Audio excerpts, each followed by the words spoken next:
नमस्कार दोस्तों। सुविचार से आरंभ में आपका स्वागत है। आज हम आपके लिए माँ और बेटे के रिश्ते की एक भावुक कहानी लेकर के आए हैं, जिसको सुनकर आपकी आंखों में आंसू आ जाएंगे। इसीलिए इस कहानी को अंत तक अवश्य सुनें। और अगर आप मेरी YouTube चैनल पर नए हैं, तो मेरे YouTube चैनल को सब्सक्राइब करें, मेरी वीडियो को लाइक करें और बेल आइकन पर क्लिक अवश्य करें। तो चलिए शुरू करते हैं। कहानी का शीर्षक है, बेटे ने अपनी माँ को क्यों छोड़ा। माँ, मुझे कुछ महीने के लिए विदेश जाना पड़ीडीच रहा है।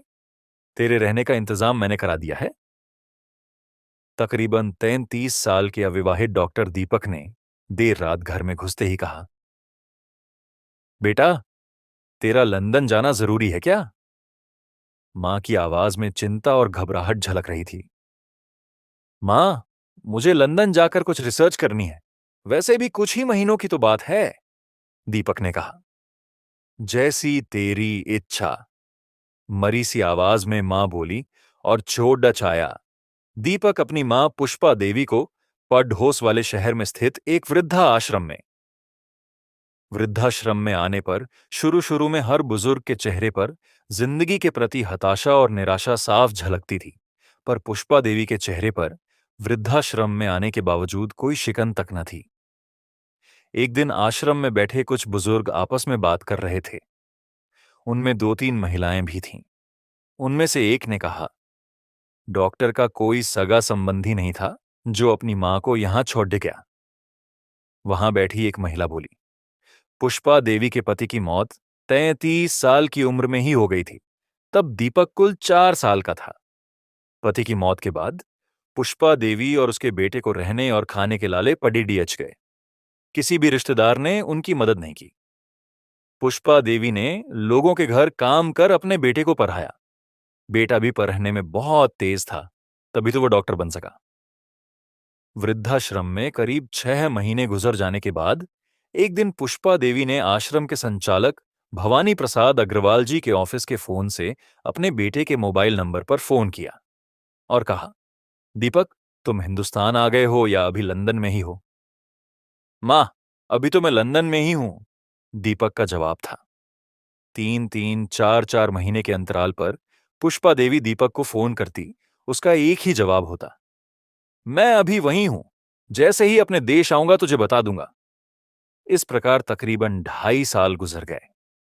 अब तो वृद्धाश्रम के लोग भी कहने लगे कि देखो कैसा चालाक बेटा निकला, कितने धोखे से अपनी मां को यहां छोड़ गया। आश्रम के ही किसी बुजुर्ग ने कहा, मुझे तो लगता नहीं कि डॉक्टर विदेश विदेश गया होगा, वो तो बुढ़िया से छुटकारा पाना चाह रहा था। किसी और बुजुर्ग ने कहा, मगर वो तो शादीशुदा भी नहीं था। अरे होगी उसकी कोई गर्लफ्रेंड, जिसने कहा होगा पहले मां के रहने का अलग इंतजाम करो, तभी मैं तुमसे शादी करूंगी। 2.5 साल आश्रम में रहने के बाद अब पुष्पा देवी को भी अपनी नियति का पता चल गया। बेटे का गम उसे अंदर ही अंदर खाने लगा। वो बुरी तरह टूट गई। 2.5 साल आश्रम में और रहने के बाद एक दिन पुष्पा देवी की मौत हो गई। उसकी मौत पर आश्रम के लोगों ने आश्रम के संचालक अग्रवाल जी से कहा, इसकी मौत की खबर इसके बेटे को तो दे दो। हमें तो लगता नहीं कि वो विदेश में होगा, वो होगा यहीं कहीं अपने देश में। इसके बेटे को मैं कैसे खबर करूं? उसे मरे तो 3 साल हो गए। अग्रवाल जी की यह बात सुन वहां पर उपस्थित लोग सनाका खा गए। उनमें से एक बोला, अगर उसे मरे 3 साल हो गए तो पुष्पा देवी से मोबाइल पर कौन बात करता था? वो मोबाइल तो मेरे पास है जिसमें उसके बेटे की रिकॉर्डेड आवाज है, अग्रवाल जी बोले। पर ऐसा क्यों? किसी ने पूछा। अग्रवाल जी बोले कि करीब 4 साल पहले जब दीपक अपनी मां को यहां छोड़ने आया तो उसने मुझसे कहा, अग्रवाल जी, मुझे ब्लड कैंसर हो गया है और डॉक्टर होने के नाते मैं ये अच्छी तरह जानता हूं कि इसकी आखिरी स्टेज में मुझे बहुत तकलीफ होगी। मेरे मुंह से और मसूद्धों आदि से खून भी आएगा। मेरी यह तकलीफ मां से देखी न जा सकेगी। वो तो जीते जी ही मर जाएगी। मुझे तो मरना ही है, पर मैं नहीं चाहता कि मेरे कारण मेरे से पहले मेरी मां मरे। मेरे मरने के बाद 2 कमरे का हमारा छोटा सा फ्लैट और जो भी घर का सामान आदि है वो मैं आश्रम को दान कर दूंगा। यह दास्तां सुन वहां पर उपस्थित लोगों की आंखें झलझला आईं। पुष्पा देवी का अंतिम संस्कार आश्रम के ही एक हिस्से में कर दिया गया। उनके अंतिम संस्कार में अग्रवाल जी ने आश्रम में रहने वाले बुजुर्गों के परिवार वालों को भी बुलाया। मां बेटे की अनमोल और अटूट प्यार की दास्ताओं का ही असर था। इस कहानी को पढ़ते हुए आपके मन के विचार कितनी बार बदले जरा सोचिए। हर बार जैसा हम सोचते हैं, जो तर्क करते हैं, जरूरी नहीं कि वास्तविकता वही हो।